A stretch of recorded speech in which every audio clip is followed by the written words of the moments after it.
Ethan Cross stepped out of his small shuttle and into the silent docking bay of the damaged trading outpost. The air was cold and smelled of burnt metal. Lights flickered weakly above, casting long shadows across the empty floor he had followed. A distress signal here. But now he wondered if it had been a mistake. The place felt wrong, too quiet, too still, as if everyone had simply vanished. His boots echoed as he walked. The sound unnaturally loud. Some cargo containers lay broken open, their contents scattered like someone had left in a hurry. He kept one hand close to his sidearm, scanning the area. Then he heard it, a small, trembling voice from the darkness. It was faint, almost like a whisper. But the word it spoke froze him where he stood. Dad. Ethan turned sharply. For a moment, he thought his mind was playing tricks on him. But then he heard it again, a little louder. Dad. Please. The sound came from behind a fallen stack of metal crates. Moving slowly, Ethan approached, his every step careful when he peeked around the edge. His breath caught. There, curled in the shadows, was a small alien girl. Her skin was a pale silver blue, faintly glowing in the dim light. Her hair, long and tangled, shimmered like threads of moonlight. Her large silver eyes looked straight at him, wide, afraid, yet somehow trusting. She wore torn, dirty clothes and held a broken pendant tightly in her small hands. Ethan crouched down, speaking softly. I'm not your dad, but I'm here to help. She flinched at first, then blinked, tilting her head. You won't hurt me? She asked in a voice so fragile it almost broke his heart. Never, he said, without hesitation. Slowly, she crawled toward him. Her steps were weak, her thin frame shaking from hunger and cold. When she reached him, she didn't stop. She threw her arms around him, clinging like she'd known him all her life. He felt how light she was, how her small body trembled. He wrapped his arms around her, feeling a fierce protectiveness he couldn't explain. Then the silence shattered. A loud metallic clang echoed from somewhere deeper in the station. The girl gasped and buried her face against his chest. They're coming, she whispered, her voice trembling. Who? He asked quickly. She shook her head, tears forming in her eyes. Bad men. They want to take me. Ethan's instincts kicked in. Whoever these bad men were, they weren't going to touch her. He picked her up in his arms. She was so light it was as if he carried nothing at all, and began moving fast. The distant sound of footsteps began to echo through the station. Not just one set, many heavy boots, moving with purpose. He ducked into a side corridor, his eyes scanning for a safe place. The lights here were dimmer, flickering in and out. The girl clung to him tightly, hiding her face. Ethan's pulse quickened. The footsteps were getting closer. He spotted an old maintenance hatch and forced it open. Inside was a narrow, dusty crawl space that led deeper into the station's service tunnels. He climbed in and slid the hatch shut behind them. In the darkness, only the faint glow of the girl's skin lit their faces. Her wide eyes looked at him as if searching for a reason to believe she was safe. What's your name? Kay whispered. Lyra, she said softly. Well, Lyra, he murmured. I'm Ethan. Kay. And I'm going to keep you safe. Aloud. Bang came from the other side of the hatch. Someone had reached the docking bay. A harsh voice barked orders. Find the girl. She's worth more than the rest of the cargo combined. Lyra whimpered and pressed herself closer to him. Ethan put a finger to his lips, signaling her to stay quiet. The sound of boots grew louder, then faded as the searchers moved in another direction. Ethan let out a slow breath. Lyra looked up at him, her small voice breaking the silence. Are you my dad now? He hesitated for only a second. In her eyes, he saw a desperate need for someone, anyone, to claim her. Yes, he said quietly, I am. She gave the faintest smile before exhaustion pulled her into sleep in his arms. Ethan held her close, his jaw tightening. Whoever wanted this child was going to have to go through him first. And he was not planning to let them win. The service tunnel was narrow and cold, but for now it was safe. Ethan sat with his back against the metal wall, holding Lyra close while she slept. Her breathing was slow, her small hands clutching his. Shirt, as if afraid he would disappear, he didn't know why she called him Dad. But he knew one thing, someone wanted her badly, and that made her his responsibility from somewhere in the station. A distant alarm echoed, a deep, metallic hum followed the sound of heavy blast doors closing. The hunters were locking down the outpost. If they sealed every exit, escape would become nearly impossible. Ethan knew he had to move. He gently shook Lyra awake, whispering, "Come on, we can't stay here." Her eyes fluttered open, still heavy with sleep. "They'll find us." She murmured, her voice trembling. "Not if I find a way out first," he replied firmly. He led her through the dark crawl space, following the faint glimmer of light ahead. The tunnel opened into a maintenance corridor filled with pipes and hissing steam. It was warmer here, but the sound of footsteps echoed from the far end. Voices followed, low, sharp, and dangerous. "They say the humans got her," one voice growled.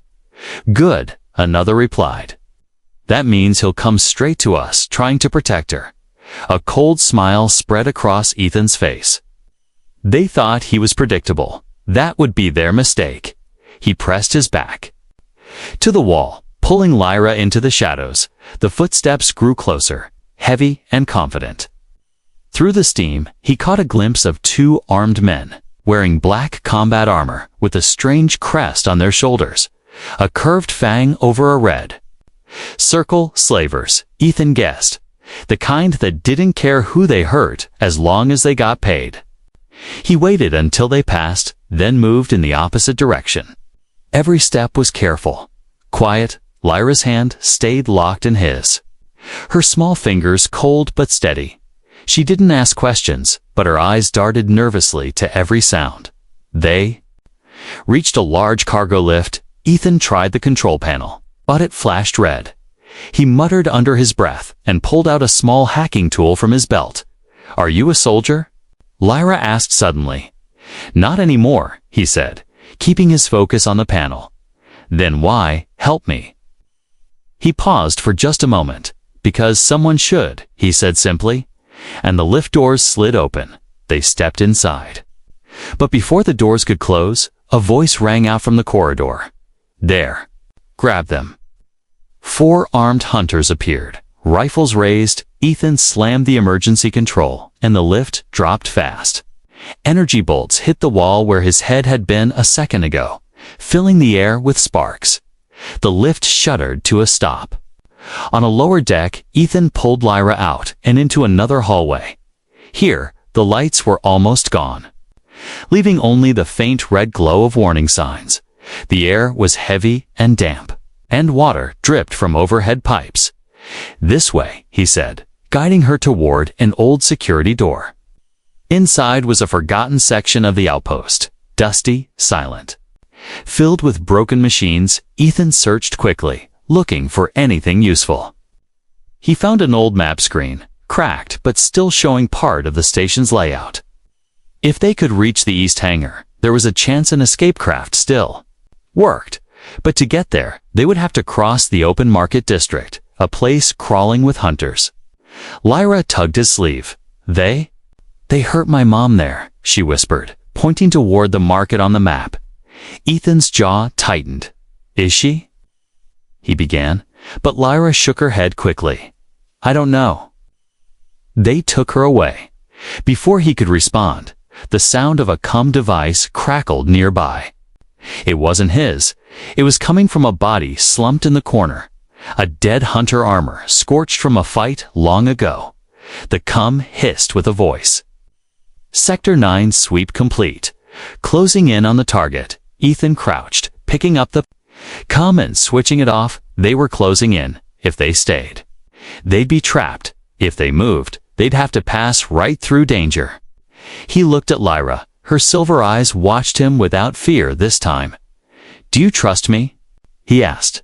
She nodded. "Yes." "Dad?" That single word sealed his choice.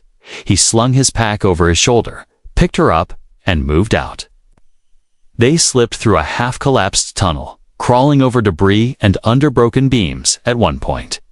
Ethan stopped, holding a hand out for silence. Two hunters passed just meters away, their voices muffled through helmets.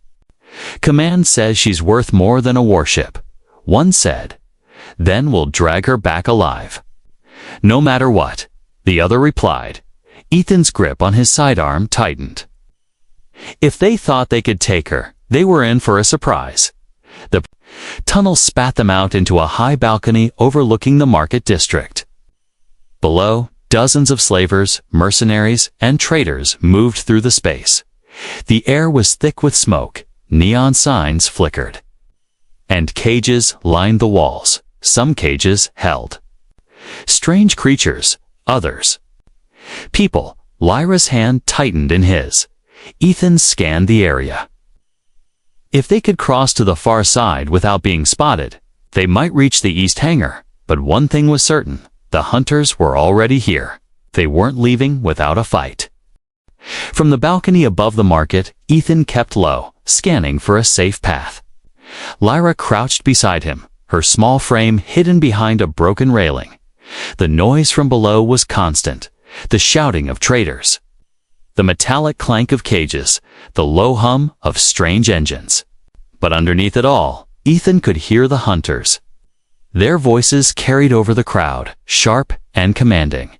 "They're here somewhere," one barked. "Find the human and the girl," another ordered. Ethan's jaw tightened. They were closing in faster than he thought. He looked at Lyra.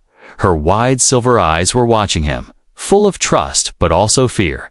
He could see how tired she was, how hunger and exhaustion weighed on her. But she didn't complain. Instead, she asked, in a small voice, "Will you stay? Even if they find us?" Ethan paused. He wasn't the type to make promises, not since the war. But something in her voice made him answer without hesitation.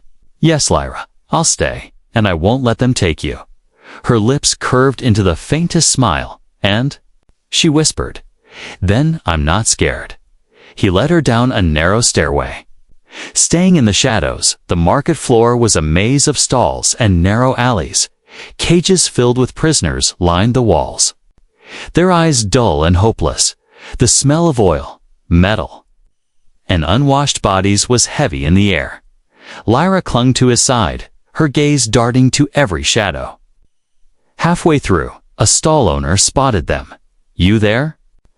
The alien barked, pointing a clawed finger. Ethan didn't slow. The alien's shout drew attention, and within seconds, two hunters were pushing through the crowd toward them. Ethan grabbed Lyra's hand and broke into a run, weaving between stalls. The hunters shouted, knocking over crates and shoving traders aside. They turned a corner and found themselves in a dead-end alley. A chain-link gate blocked the way. Ethan didn't waste time. He pulled his knife and cut the lock, forcing the gate open just enough for them to slip through. On the other side was a dim maintenance hall, smelling of rust and damp air.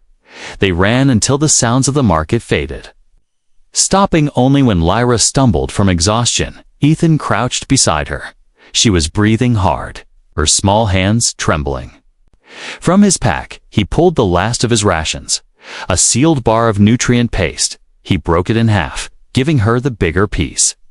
Lyra stared at it for a moment before eating slowly. "Is this all you have?" she asked between bites. "Doesn't matter," he said. "You need it more." They sat in silence for a moment, the dim light flickering above them. Then Lyra spoke softly. "My mom used to say the stars would keep me safe." Ethan looked at her. "She sounds like she loved you very much." "She did," Lyra whispered. "But the bad men came, and she was gone." Her voice cracked, and she looked down, fighting tears. Ethan put a hand on her shoulder. "I don't know where your mom is, but I swear I'll protect you." She looked up, searching his face as if testing the truth of his words. Finally, she nodded. "Then I'll believe you," she said, almost like a vow of her own. A sudden metallic clang echoed from the hall ahead. Ethan was on his feet instantly, drawing his sidearm. Shadows moved in the flickering light. Hunters, 3 of them, blocking the way forward. Their helmets glinted as they stepped into view, weapons raised. There's nowhere left to run. "Human," the lead hunter said, his voice cold and certain. "Hand over the girl, and you might live." Lyra clung to Ethan's leg. Trembling, Ethan shifted his stance, keeping her behind him. "Not happening," he said. His voice like steel, the hunters moved forward. Ethan fired first.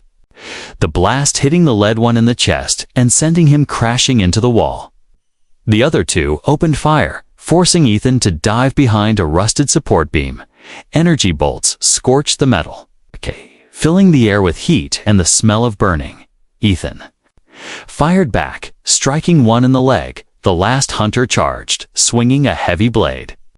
Ethan blocked with his forearm, pain shooting through him, and countered with a sharp elbow to the attacker's visor, cracking it. A final shot from his sidearm dropped the last man, the echo ringing through the corridor when the fight was over. Ethan turned to Lyra. Her eyes were wide, but not with fear, with awe. "You really won't let them take me," she whispered. "I told you," he said, reloading his weapon. "I keep my promises." They moved quickly, knowing the noise would draw more hunters. At the end of the hall, Ethan found a hatch leading into the station's old ventilation system. It was cramped and filthy, but it would hide their tracks as they crawled inside. Lyra's voice drifted through the dark. "Dad, even if they bring 100 men, will you still protect me?" Ethan didn't hesitate. "Even if they bring 1,000, he said, his voice steady, and in that moment, he meant every word. The air inside the ventilation shaft was heavy with dust. Every movement stirred tiny clouds that made Lyra cough softly. Ethan crawled ahead, checking each turn with his flashlight. The narrow metal walls groaned under their weight, echoing the sound like a warning behind them. Faint thuds grew louder. The hunters had found the bodies Ethan left behind. It wouldn't take long before they guessed where he and Lyra had gone.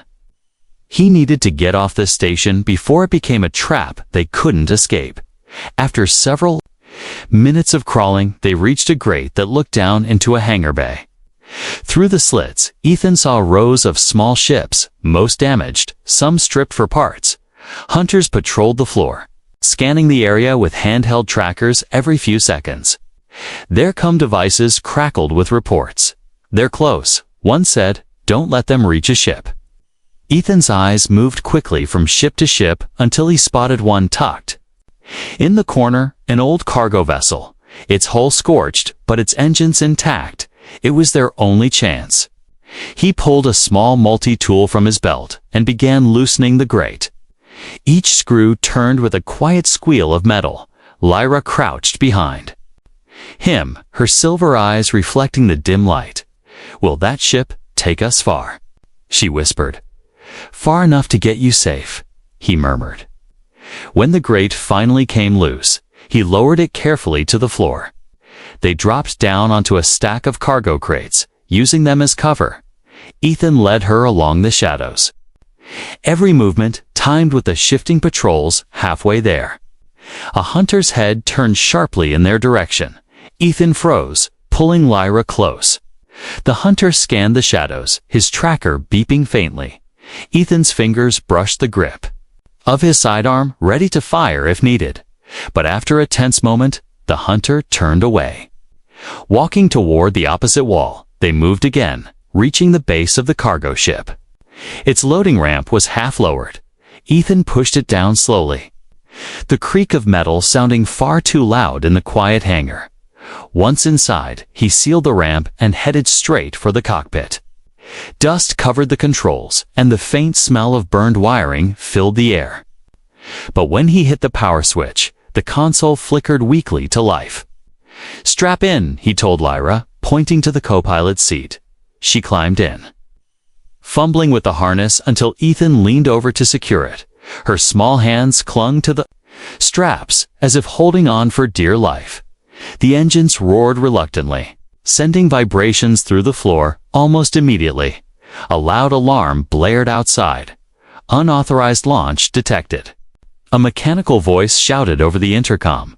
Hunters began shouting orders, the sound of their boots pounding toward the ship. Ethan gritted his teeth, pushing the throttle forward. The old cargo vessel groaned as it lifted from the hangar floor. Energy bolts streaked past the cockpit windows, some hitting the hull with loud bangs. The shields were weak to take many hits. The bay doors above began to open, revealing the black void of space. But more hunters poured into the hangar, setting up heavy weapons. A beam of bright plasma shot past, grazing the ship and shaking it violently. Lyra gasped, gripping her seat. "Hold on!" Ethan shouted. He slammed the throttle too full. The ship surging upward. Hunters shouted in anger, their fire growing more desperate. Another shot hit the rear engine, warning lights flashing across the control panel. Ethan didn't slow. They blasted through the bay doors into open space. For a moment, silence returned, broken only by the hum of the engines. The stars stretched endlessly before them, glittering against the black. Lyra's eyes widened, her fear giving way to awe. "It's beautiful," she whispered. Ethan allowed himself a small smile. "Yeah, it is." But the relief didn't last. The radar pinged. 3 small hunter ships had launched in pursuit. "They're following us," Lyra said softly, her voice trembling again. "They'll have to catch us first," Ethan replied, adjusting the course. The cargo vessel wasn't built for speed. But Ethan knew how to make an enemy work for a kill. He weaved through scattered debris from old battles.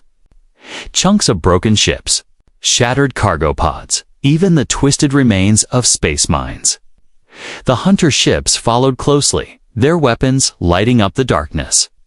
A near miss shook the ship, sparks flying from the overhead panels. Ethan's hands tightened on the controls. "If they hit us again, the shields are gone," he muttered, mostly to himself.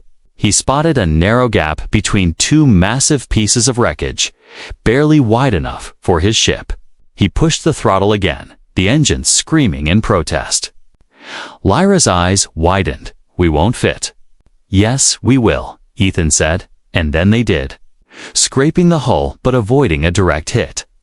One of the hunter ships tried to follow, but clipped the wreckage, spinning out of control before exploding in a bright flash. The shockwave rocked their ship, but Ethan kept steady. The other 2 hunters pulled back slightly, wary of more traps. Ethan took the chance to dive toward a nearby asteroid field. The rocks tumbled slowly in the void, casting deep shadows. It was dangerous, but it would hide them as they slipped between the asteroids.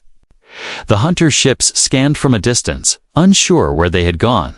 Ethan killed the main engines, letting the ship drift silently inside the dim cockpit. Lyra's voice broke the quiet.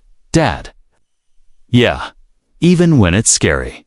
I'm glad you're here." Ethan looked at her for a moment before answering, "I told you, Lyra, I'm not going anywhere." The asteroid field shielded them for hours. Ethan waited until the hunter ships gave up the search before reactivating the engines. The old cargo vessel groaned, but it still answered his commands. They needed fuel, repairs, and food, things that couldn't be found drifting in space. He set a course for a small mining colony on the edge of a forgotten trade route. It wasn't a safe place, but it was far from the hunters' usual territory as the colony came into view. Lyra pressed her face to the cockpit glass. The station looked like a cluster of metal domes clinging to the side of a massive asteroid. Small lights twinkled in the dark, and cargo drones floated lazily between docking ports. When they landed, the airlock hissed open with a tired sigh. The smell of oil, metal, and stale recycled air greeted them. Ethan took Lyra's hand and stepped into the colony's main corridor. It was crowded with miners in heavy gear, traders shouting over deals, and engineers hauling crates of tools.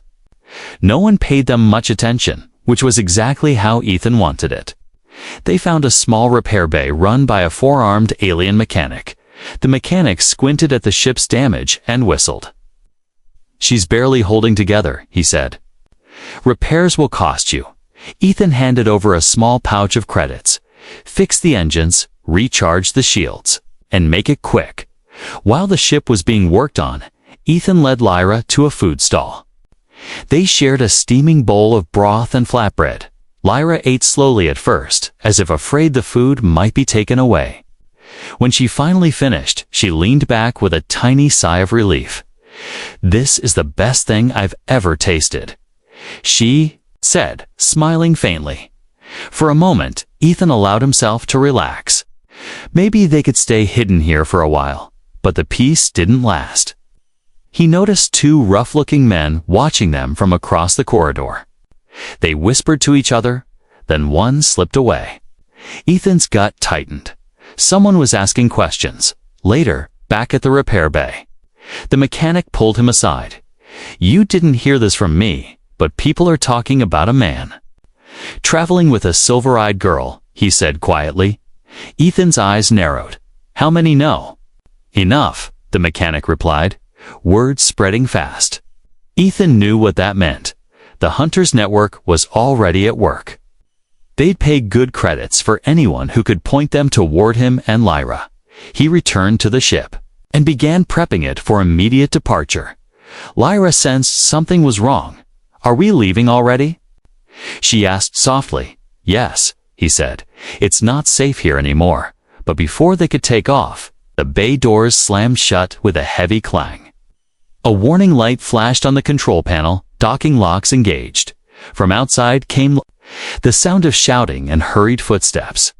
Ethan looked through the small side window and saw a group of armed men surrounding the ship. Their armor wasn't as polished as the Hunters. These were local enforcers, probably working for whoever ran the colony. One of them shouted through a speaker, "Step out of the ship, human. The girl stays here." Lyra's eyes went wide, fear flooding her face. Ethan stood up slowly, checking his weapon. "They're not taking you," he said firmly. He opened the side hatch, stepping out with his hands raised just enough to avoid immediate fire. The leader of the enforcers stepped forward. "You've got something valuable," he said. "Hand her over, and you walk away alive." Ethan's voice was calm but cold. "She's not for sale." The leader smirked. "That wasn't a request," he said, raising his weapon before he could fire. Ethan moved. His blaster came up in one smooth motion, dropping the nearest enforcer with a clean shot. The repair bay erupted into chaos, workers scattering as the fight broke out. Ethan used the ship's hull as cover, firing in quick bursts. Lyra ducked low inside the ship, peeking out only when she heard him shout her name. A stray energy bolt hit a fuel drum near the wall, the explosion shaking the bay. Shrapnel rained down, forcing the remaining enforcers to retreat. Dragging their wounded, Ethan didn't waste a second. He ran back inside, closing the hatch and rushing to the cockpit. "Hold on," he told Lyra as he disengaged the docking locks manually. The ship's engines roared to life, and they shot out of the bay before the colony could react. Lyra was shaking. "They would have taken me," she said quietly. "They tried," Ethan replied, his voice steady. "But I told you, I'll never let them." As the stars stretched out before them again, Ethan realized something. Every time he found a place to hide, danger followed. Keeping Lyra safe wasn't just about running. It was about being ready to fight, and he would fight for as long as it took. The stars outside the cockpit blurred into streaks as the cargo ship moved through hyperspace. Ethan kept his eyes on the navigation screen, scanning for a safe route. Lyra sat quietly in the co-pilot's seat, her small fingers tracing the edge. Of her broken pendant, it was the longest silence they'd shared since they met. But deep down, Ethan knew why. She was tired of running. They stopped on a remote fuel station orbiting a dead moon. It was quiet, too quiet, with only a few docked ships and no traders in sight. Ethan thought it was safe while he refueled. Lyra wandered just a few steps away to look at a row of strange glass tanks filled with glowing plants. He turned for only a moment to pay the station attendant. That's when it happened. A blur of movement, a sharp hiss of gas, and Lyra's small form crumpled to the ground. Ethan's blaster was in his hand instantly. But the attackers were fast. Two masked figures grabbed her and ran toward a waiting shuttle. He fired, one of them stumbling, but the shuttle's engines roared to life. By the time he reached the dock's edge, it was already blasting away into the darkness. Nitrogen monoxide. His voice echoed through the empty station. He slammed his fist against the metal railing, his chest burning with rage. The attendant didn't even look surprised. "They've taken her to the ring market," the alien said with a shrug. "If you have the credits, maybe you can buy her back." Ethan didn't waste time. The ring market was a floating black market station deep in unpolished space. He'd been there once before, years ago, and knew its rules. The only law there was profit. If Lyra was there, she'd be put up for auction like property. And he was going to take her back, no matter the cost. When the cargo ship arrived at the market, the site was as rotten as he remembered. Dozens of ships floated around a massive ring-shaped structure. Its metal scarred from old battles. The docking bays stank of smoke and oil. Crowds of traders, mercenaries, and slavers moved like a swarm, each looking for their next deal. Ethan kept his hood up and his blaster hidden under his coat. He pushed through the crowd until he reached the auction hall. The room was dim, lit only by flickering neon strips and the glow of a central stage. A cage stood at the center. And inside it, Lyra. She stood barefoot, her wrists bound with glowing restraints. Her hair was tangled, her silver eyes dim with fear. A slaver in ornate armor stood beside her, shouting to the crowd, a rare prize. Silver blood child of unknown origin. Strong, healthy, and unbroken. The bids came quickly, voices shouting over each other. Ethan forced himself to stay calm. If he acted too soon, she'd be caught in the crossfire.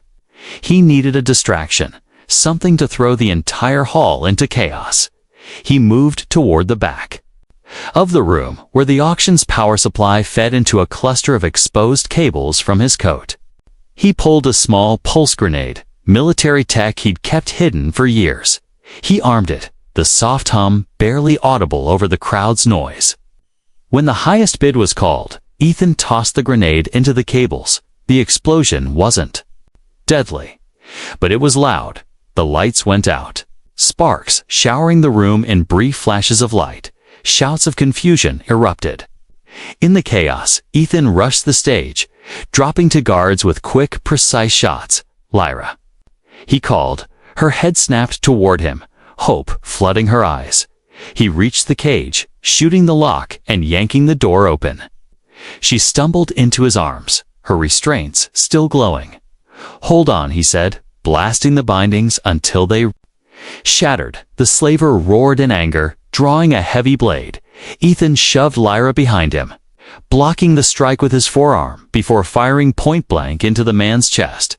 The slaver fell, his armor clanging loudly as it hit the floor. "Come on." Ethan grabbed Lyra's hand. They pushed through the panicked crowd, dodging more guards who tried to block their path. One grabbed Lyra's arm, but Ethan spun, smashing the man's helmet with the butt of his blaster. They didn't stop until they burst into the docking bay, but an amplified voice boomed through the loudspeakers. "Attention. The human has stolen the auction prize. Steal the docks." Massive steel doors began to close over the bay exits. Ethan spotted their ship at the far end, its hatch already open. They sprinted, blaster fire chasing them every step. Lyra stumbled, and Ethan scooped her up without slowing. A shot grazed his side, burning through his coat, but he didn't falter. They reached the ship just as the doors slammed shut. Inside, Ethan threw the controls into override, blasting the docking clamps and forcing the engines to full power. The ship tore free, scraping the bay wall before shooting into the black void. Lyra clung to him in the co-pilot's seat. "I knew you'd come," she whispered. Ethan glanced at her, his jaw tight. "They'll never take you from me again," he said, but before he could feel relief, a warning flashed on the console. Enemy ships in pursuit, and then, over the comms, a cold voice spoke. "The human has the princess, all units. Intercept." The enemy ships closed in fast. Ethan's hands tightened on the controls. Pushing the engines beyond safe limits, the old cargo vessel rattled, warning lights flashing across the cockpit. Lyra sat beside him, gripping her seat straps, her silver eyes wide but determined. The voice over the comms came again, cold and commanding. "Human. Surrender the girl, and you may live." Ethan switched the comms off without a word. He wasn't about to waste time talking to people who saw Lyra as nothing but a prize. 2 hunter ships moved to flank them, firing warning shots that lit up the void. Ethan dove the ship into a rolling turn, weaving between chunks of drifting debris from an old battle. The hunters followed, their weapons sparking against the cargo vessel's failing shields. "They won't stop, will they?" Lyra asked quietly. "No," Ethan said, his voice low. "Not until they have you, or they're gone." A sudden jolt rocked the ship as one of the hunter blasts tore through the rear plating. Alarms wailed, the air thick with the smell of burning metal. Ethan scanned the tactical display. They wouldn't make it to safety like this. The only chance was to fight. "Lyra, I need you to stay in your seat, no matter what happens," he said firmly. She nodded, but her eyes didn't leave his face. "You'll win," she said simply. As if it were fact, Ethan didn't reply, but the weight of her trust settled deep in his chest. He swung the ship around, facing the hunters head-on. The sudden move caught them off guard. They expected him to keep running. Ethan fired the ship's forward cannons, striking one hunter ship in the engines. It exploded in a flash of fire and shrapnel, the debris scattering into the void. The remaining ship returned fire, hitting the cargo vessel hard. The shields dropped to nothing, panels sparking as the ship groaned in protest. Ethan grits his teeth, pushing forward until they were close enough for a final shot. The forward cannons roared, tearing through the hunter's cockpit. The ship spun out of control before vanishing in a burst of light. For a moment, there was silence. The stars stretched endlessly ahead, the black void swallowing the echoes of battle. Lyra's voice broke the quiet. "You kept your promise again," she whispered. Ethan looked at her, his chest still heaving. "I told you I would," he said. But before he could think about their next move, a faint ping echoed from the ship's long-range scanners. A massive vessel appeared on the edge of the radar, far larger than any hunter ship they'd faced. Its hull gleamed silver and gold, a symbol painted across its side, a crown surrounded by stars. Lyra's eyes widened. "That's my family's crest," she said softly. Ethan glanced at her sharply. "Your family?" She hesitated, then nodded. "My mother. She's not just my mom. She's the queen of my people." The realization hit him like a punch. All this time, the hunters weren't just after a valuable child. They were after the heir to a royal throne. The massive vessel hailed them, and this time Ethan answered. A woman's voice came through, regal and commanding, yet full of emotion. "This is Queen Serenia of the Silverblood Dominion. Identify yourself." Ethan's voice was steady.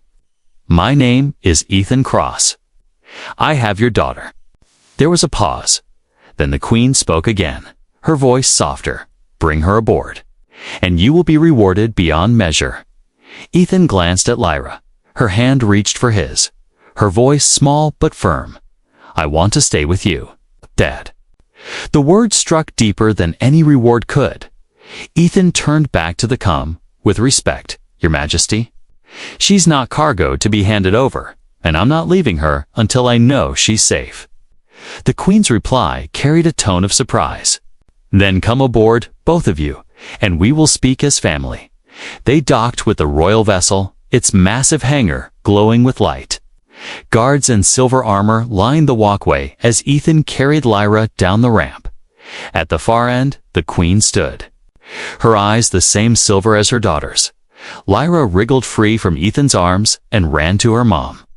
She cried, tears in her eyes. The Queen knelt, holding her tightly. When she looked up at Ethan, there was gratitude in her gaze. "She told me you protected her, that you swore to be her father," the Queen said. Ethan nodded. "I did, and I still do." The Queen stepped forward, her voice carrying across the hall. "Then, Ethan Cross, you will be honored, not as a stranger, but as part of our house." Gasps rose from the gathered guards. But the Queen ignored them. Lyra turned to him, her smile bright and certain. "See? I told you they can't take you away." Ethan felt a rare warmth in his chest. "No, Lyra," he said, "they can't." And as the royal banners unfurled above them, Ethan realized something. This wasn't the end of their journey. It was the beginning, and whatever came next, he'd face it the same way he had faced every danger since he met her, as her father, always. The enemy ships closed in fast. Ethan's hands tightened on the controls. Pushing the engines beyond safe limits, the old cargo vessel rattled, warning lights flashing across the cockpit. Lyra sat beside him, gripping her seat straps, her silver eyes wide but determined. The voice over the comms came again, cold and commanding, human. "Surrender the girl, and you may live." Ethan switched the comms off without a word. He wasn't about to waste time talking to people who saw Lyra as nothing but a prize.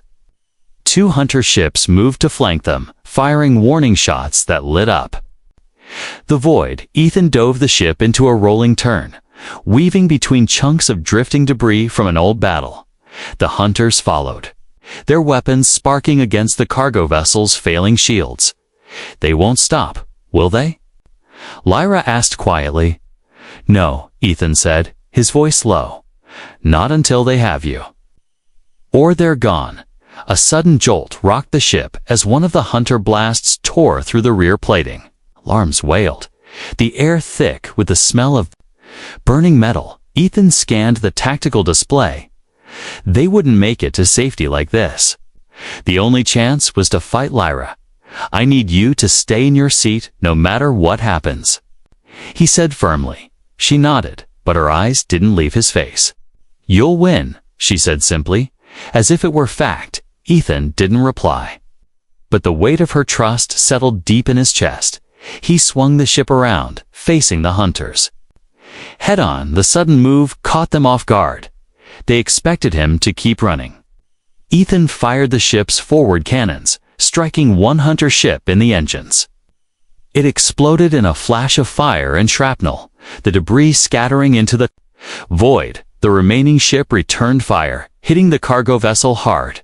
The shields dropped to nothing, panels sparking as the ship groaned in protest. Ethan grit his teeth, pushing forward until they were close enough for a final shot. The forward cannons roared, tearing through the hunter's cockpit. The ship spun out of control before vanishing in a burst of light. For a moment, there was silence. The stars stretched endlessly ahead, the black void swallowing the echoes of battle. Lyra's voice broke the quiet. "You kept your promise again," she whispered. Ethan looked at her, his chest still heaving. "I told you I would," he said. But before he could think about their next move, a faint ping echoed from the ship's long-range scanners. A massive vessel appeared on the edge of the radar, far larger than any hunter ship they'd faced. Its hull gleamed silver and gold. a symbol painted across its side, a crown surrounded by stars. Lyra's eyes widened. That's my family's crest, she said softly. Ethan glanced at her sharply. Your family? She hesitated, then nodded. My mother. She's not just my mom. She's the queen of my people. The realization hit him like a punch. All this time, the hunters weren't just after a valuable child. They were after the heir, too. A royal throne, the massive vessel hailed them, and this time Ethan answered. A woman's voice came through, regal and commanding, yet full of emotion. This is Queen Serenia of the Silver Blood Dominion. Identify yourself. Ethan's voice was steady. My name is Ethan Cross. I have your daughter. There was a pause. Then the queen spoke again. Her voice softer. Bring her aboard, and you will be rewarded beyond measure. Ethan glanced at Lyra. Her hand reached for his. Her voice small but firm. I want to stay with you, Dad. The word struck deeper than any reward could. Ethan turned back to the comm. With respect, Your Majesty. She's not cargo to be handed over, and I'm not leaving her until I know she's safe, the Queen's reply carried a tone of surprise. Then come aboard, both of you, and we will speak as family. They docked with the royal vessel, its massive hangar glowing with light. Guards in silver armor lined the walkway as Ethan carried Lyra down the ramp. At the far end, the Queen stood. Her eyes the same silver as her daughter's. Lyra wriggled free from Ethan's arms and ran to her. Mom, she cried, tears in her eyes. The Queen knelt, holding her tightly, when she looked up at Ethan. There was gratitude in her gaze. She told me you protected her, that you swore to be her father, the Queen said. Ethan nodded. I did, and I still do. The Queen stepped forward, her voice carrying across the hall. Then, Ethan Cross. You will be honored, not as a stranger, but as part of our house. Gasps rose from the gathered guards, but the Queen ignored them. Lyra turned to him, her smile bright and certain. See? I told you they can't take you away. Ethan felt a rare warmth in his chest. No, Lyra, he said, they can't. And as the royal banners unfurled above them, Ethan realized something. This wasn't the end of their journey. It was the beginning, and whatever came next. He'd face it the same way he had faced every danger since he met her. As her father, always.